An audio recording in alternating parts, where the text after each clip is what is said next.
welcome back to Uncensored. Now, in case you've been in a cupboard all day or haven't gone on social media, let me tell you that the coffee chain Costa Coffee has caused a furore following an advert they sort of put on the side of a van, basically featuring a cartoon of what appears to be a post-operative transsexual man.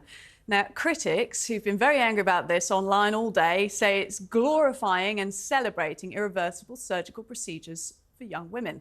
A spokesperson for those behind this mural from Costa said, quote, "At Costa Coffee, we celebrate the diversity of our customers, team members and partners. We want everyone that interacts with us to experience the inclusive environment that we create to encourage people to feel welcome, free and unashamedly proud to be themselves." The mural in its entirety showcases and celebrates inclusivity.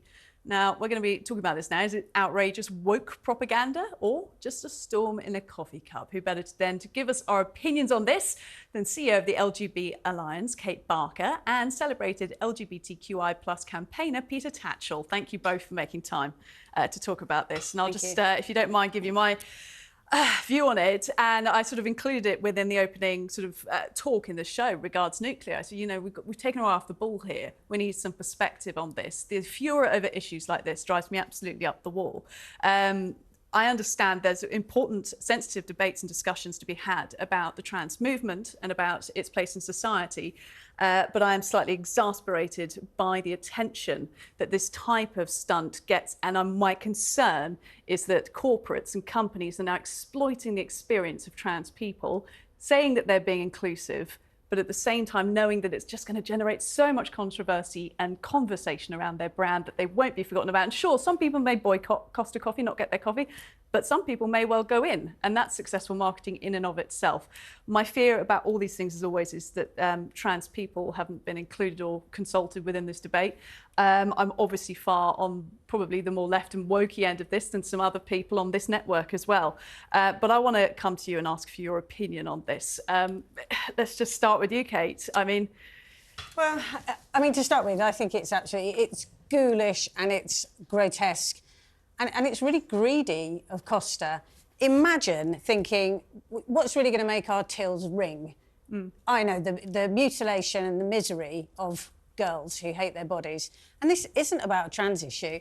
This is about girls who are opting for bilateral mastectomies. They're having healthy breast tissue removed.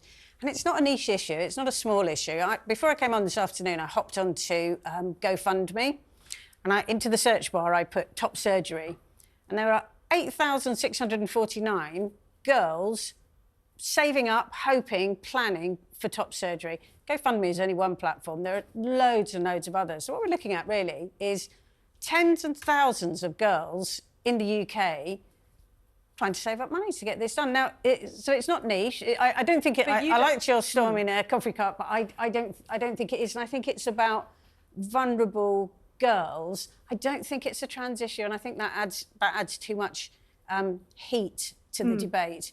I think it's very much more about girls who are gender non-conforming, and I would say that a lot of those girls are tomboys, what used to be called tomboys. Like me, when I was a kid, I didn't like dresses and pink, and I wanted to play football. If I was 12 now, and I saw all this, and I saw the glorification, if I was being cheered on to go ahead and to mutilate myself, I would have just leapt onto that bandwagon with both feet. I see the point you're making. Mutilate, to me, is a strong word. When it's, obviously, we're talking about people who are young doing this. Yeah. We don't know, the person on the Costa van could be 26. But the core of the debate is, of course, that young people in this sort of industrial complex of breast removal and augmentation and everything else like that are being exploited, Peter. But if it's voluntary, is it mutilation? I mean, this is strong terminology.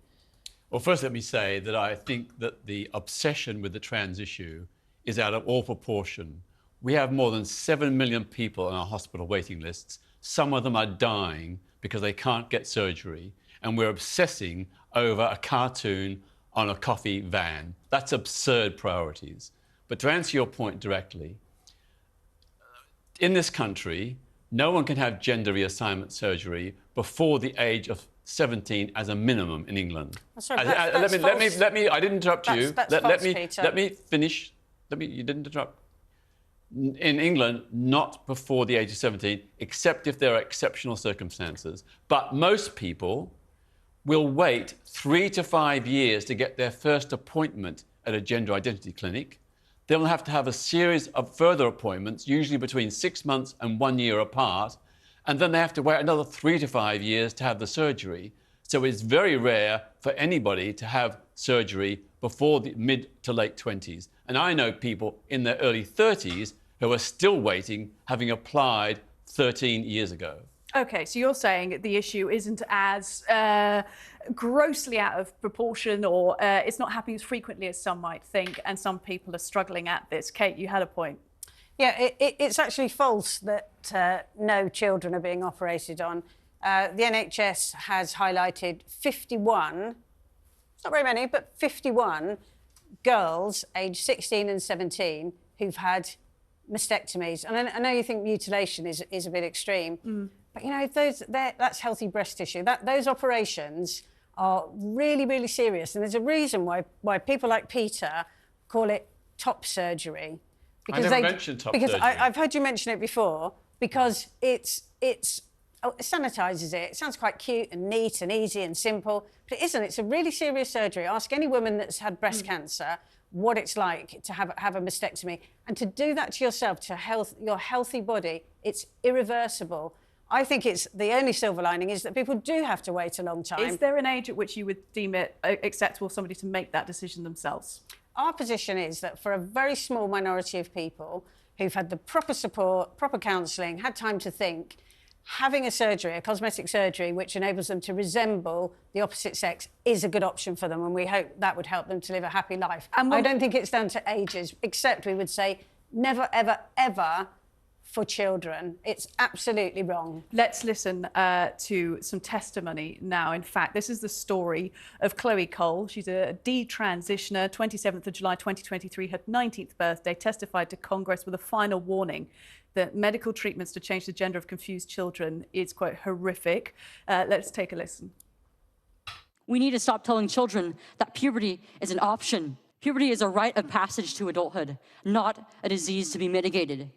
My childhood was ruined, along with thousands of detransitioners that I know through our networks. Enough children have already been victimized by this barbaric pseudoscience. Please let me be your final warning. Peter, interesting points already brought up by both of you this evening, in that separating this almost from the trans discussion, because you've got other things going on here. You've got people, as Kate said, who prefer to look like a tomboy. You've also got the issue of age and consent going on here. When you hear Chloe's testimony, how do you think that plays into the way the public are perceiving all this?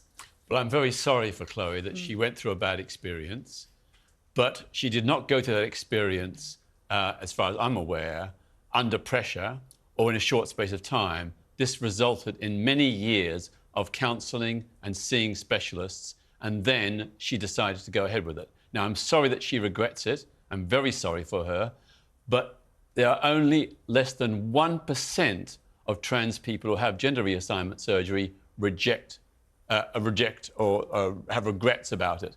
You know, 99% or almost 99% say it has dramatically improved the quality of their lives. They're happier, more fulfilled individuals, and their families and friends support that. So for most people, Chloe's experience is not typical. Gender reassignment surgery is life-enhancing, and it does mean a better quality of life for the people who go through it. So I would say live and let live. Oh, okay, so statistically, Peter saying exception to the rule. I mean, that's simply false. We don't have any data for the huge influx of young people who've been having those kind of surgeries in the past few years. We have no long-term data, and that's just plucked out of the air. That 99%, you know, that's a very suspicious figure. There's three major surveys. No, hang on. So what we do have, we have no evidence that children, particularly girls, are any happier after their surgery. We have a lot of evidence, for example, that most children who are allowed to go through adolescence unmedicalised, 80 to 90% grow out of their feelings of dysphoria. So we would always argue that waiting is best. We see what's happened with this poor girl, Chloe.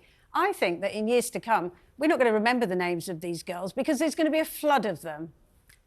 And do you think that they've been caught up in a zeitgeist, Peter? I mean, returning back to the original source of this conversation, Costa Coffee, can you believe it? But the way that the narrative has been pursued by corporates, by companies, but also by society, do you think people are getting caught up in it? Teenagers, young people influenced by social media?